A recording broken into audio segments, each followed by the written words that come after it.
కాదు అవి అరుస్తున్నాయి, కోర్టులు దేనికి అరుస్తున్నాయి తెలుసా? కాదు, దానికి న్యాయం చేయాలంట. సాక్షిని అవి ప్రశ్నిస్తున్నాయి.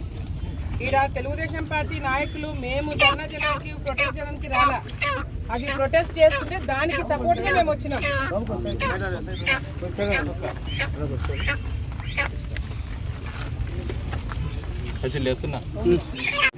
మేము ప్రభుత్వంలోకి రాకముందు నంద్యాలలో కేజీ చికెన్ ఇప్పుడు కూడా 250 రూపాయలు.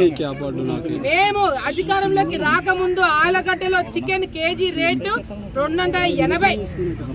ఇప్పుడు మేము అధికారంలోకి వచ్చిన తర్వాత ఆలగడ్డలో చికెన్ రేటు కేజీకి 170, 180.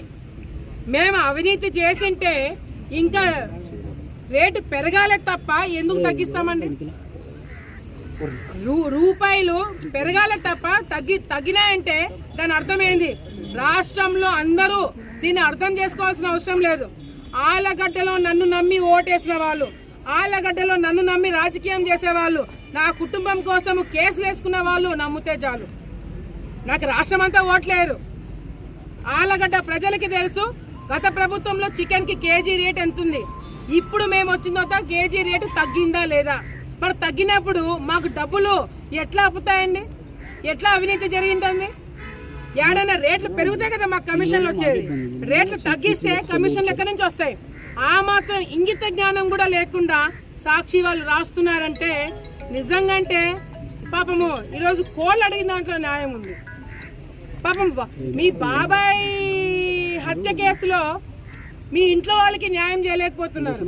ఆయన చనిపోయిన తర్వాత వివేకానంద రెడ్డి గారి డెడ్ బాడీ మీద కూడా మీరు శవ రాజకీయాలు చేస్తున్నారు. రాజశేఖర రెడ్డి గారు చనిపోతే అక్కడ శవ రాజకీయాలు చేస్తున్నారు. ఆఖరికి ఇప్పుడు ప్రతిపక్షంలో ఉన్నారు కాబట్టి పాపం కోట్ల శవాల మీద కూడా రాజకీయాలు చేసుకుంటారు. చీచీ సాక్షి అని చెప్పి కూడా ఈ రోజు వాళ్ళకి తెలియడానికి మేము చెప్పట్లా. చీచీ సాక్షి అని మేమనట్లా, కోడ్లు అంటున్నాయి. అది ఈ రోజు మీ పరిస్థితి. ఈ రోజు నేను దయచేసి ఇది నేను గత వారం నుంచి జరుగుతుంది. వాళ్ళ సోషల్ మీడియాలో ఫేస్బుక్ లో ఫ్రంట్ పేజ్ లో నా పేరు పెడతారు. ఫ్రంట్ పేజ్ లో నా ఫేస్ పెట్టి వెనకల చంద్రబాబు నాయుడు గారిని పెట్టి కోళ్ల గురించి మాట్లాడతారు. సిగ్గు, ఏమాత్రమైన సిగ్గున్నా, ఏమాత్రమైన ఇంగిత జ్ఞానం ఉన్న ఒక ఆడపిల్ల గురించి ఈ రాతలు రాస్తున్నామా, అట్లీస్ట్ వాస్తవమా కాదా అని కూడా తెలుసుకోలేనంత ఓపిక లేని సాక్షి వాళ్ళకి ఈరోజు మళ్ళీ వైసీపీ రజనీ గారు మాట్లాడుతున్నారు. మీ ఇంట్లో ఆడవాళ్ళు లేరా? మీ ఇంట్లో ఆడవాళ్ళు ఉంటే మీరు ఇట్లే చేస్తారా అంటే, అమ్మ రజనీ గారు నేను అడుగుతున్నాను, మీరేనా ఆడవాళ్ళు? ఇంకా రాష్ట్రంలో ఆడవాళ్ళు ఎక్కడా లేరా? మా మీద తప్పుడు కేసులు పెట్టి మమ్మల్ని జైలుకు పంపించినప్పుడు లేదమ్మా? నా మీద నా భర్త మీద కేసులు పెట్టి మమ్మల్ని నాకు సంవత్సరం కొడుకున్నప్పుడు ఆ కొడుకుని ఇంట్లో పెట్టి మమ్మల్ని జైలుకు పంపించినప్పుడు లేదమ్మా ఆడోళ్ళ గురించి మీరు మాట్లాడేది? వైసీపీ నాయకులు మీ మీ మీ జోలికి వస్తే మీరు తప్పు చేసి మీ మీద వస్తే మీకు ఆడోళ్ళు కార్డు లేడీస్ కార్డు వాడతారా? మేమంతా ఆడోళ్ళం కదా. మరి మా మీద తప్పుడు రాతలు రాస్తున్నప్పుడు మీరు చెప్పినారా సాక్షి వాళ్ళకి? ఒక ఆడపిల్ల గురించి రాయకూడదని ఎప్పుడు చెప్పినారు మీరు? అంటే మీకు ఒక ఆడోళ్ళకు ఒక న్యాయం, మాకు ఒక న్యాయమా? ఈరోజు నేను సాక్షి వాళ్ళకి మరొకసారి రిపోర్టర్స్కి రిక్వెస్ట్ చేస్తున్నా, రాష్ట్రంలో ఉన్న మీ రిపోర్టర్లందరూ, సాక్షి రిపోర్టర్లందరూ రండి. నిజంగా అంటే ఈ చికెన్ షాపుల దగ్గర ఎవడు అవినీతి చేసినాడో, ఎవడు అవినీతి కార్యక్రమాలు డబ్బులు తిన్నాడో మీరు నిరూపించండి. నిజంగా అంటే నా పేరు బయటికి వచ్చింటే నేను క్షమాపణ చెప్పడానికి నేను సిద్ధం. ఒకవేళ నా తప్పు లేదని తెలిస్తే సాక్షి వాళ్ళు క్షమాపణ చెప్పగలుగుతారా? ఆ మనస్సాక్షి మీకుందా? ఆ ఇంటిగ్రిటీ మీకుందా అని ఈరోజు మా ప్రశ్న. సో దయచేసి ఇటువంటి రాతలు రాసిన ప్రతిసారి రియాక్షన్ ఇట్లాగే ఉంటుంది. మీ ఇంటిగ్రిటీ అంతో ఇంతో మీ పార్టీ వాళ్ళు మీ పేపర్ కొని చదువుతున్న వాళ్ళు కూడా ఆలగడ్డలో పోయమ్మ చికెన్ రేట్లు తగ్గినాయి కదరా, ఎక్కడరా పెరిగినాయని చెప్పి మీకు ఓట్లు వేసిన వాళ్ళు కూడా తిట్టుకునే పరిస్థితి తెచ్చుకుంటున్నారు మీరు.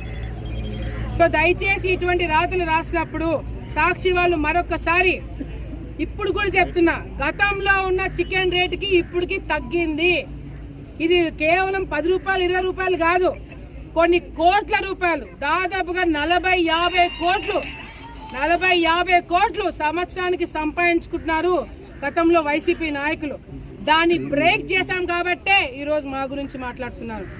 సాక్షి పైన తప్పుడు రాతల మీద మేము కోర్టుకి వెళ్తున్నాం కాబట్టే, వాళ్ళ మీద కేసులు వేస్తున్నాం కాబట్టే మా గురించి తప్పుడు రాతలు రాస్తున్నారు.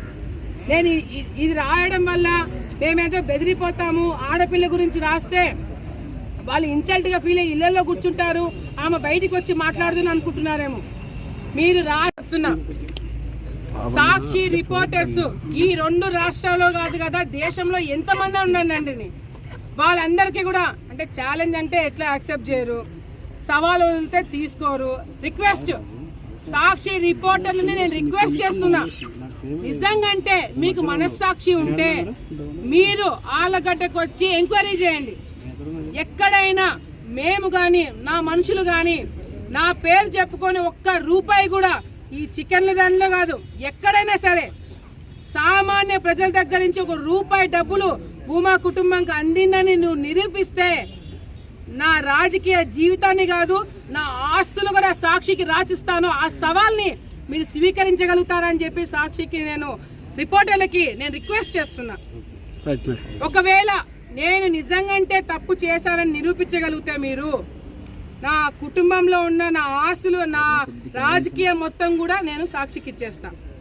అదే నేను తప్పు చేయలేదని మీరు అది బయటపడితే సాక్షి వాళ్ళు సింపుల్గా మీ స్టేట్మెంట్ ఇవ్వగలుగుతారా?